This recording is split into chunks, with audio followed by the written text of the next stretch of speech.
Welcome to the Deep Dive.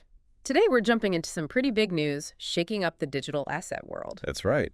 Hong Kong just approved spot Bitcoin and Ethereum ETFs. Exactly. And while you might be seeing headlines, maybe about price jumps, we want to dig a bit deeper. What does this really mean?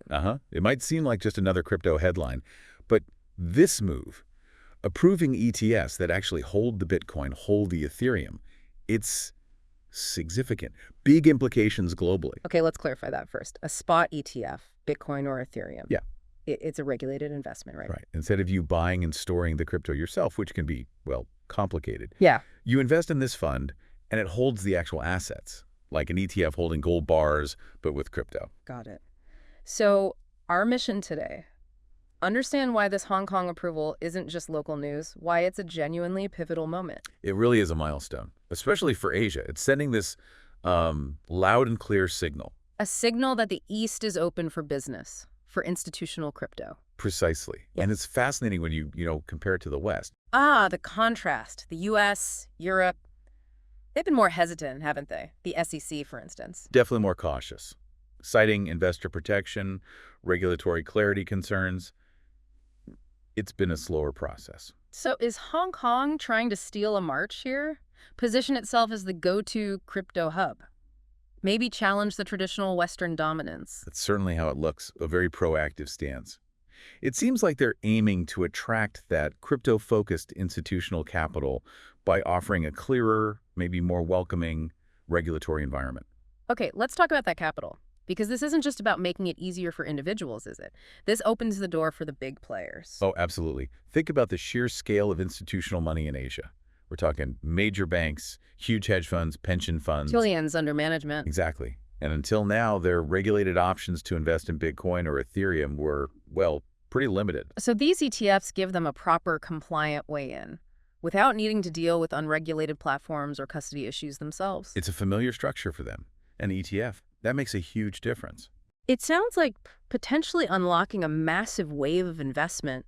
One source we looked at mentioned the U.S. experience as a kind of preview. Right, that's a really interesting parallel. When the U.S. approved its spot Bitcoin ETFs, what happened?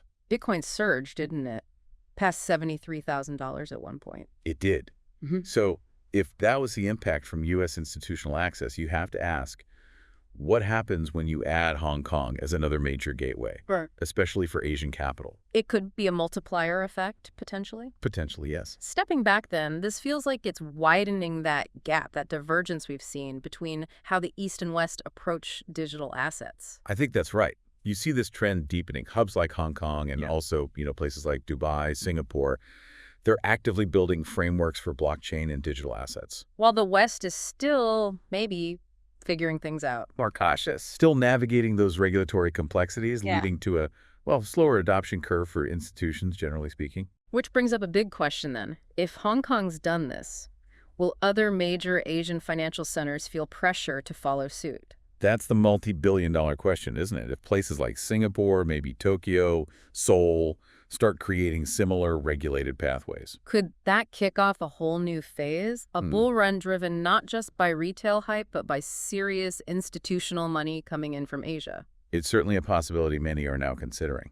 A shift towards more sustained, institutionally backed growth in the crypto market. So, wrapping this up, the key takeaway seems clear. Hong Kong's green light for these spot ETFs, it's more than just regional news. Much more. It marks a significant shift. Institutional adoption getting serious traction in Asia. Positioning the region as a really critical player on the global crypto stage. And it could really change how money flows, how the market behaves going forward. Absolutely. Which leaves us with a final thought for everyone listening. Think about how this might reshape finance globally. If Asia leans in harder, where does that leave innovation? Where will the next big wave of crypto adoption really come from? It seems the story is definitely moving beyond just the West.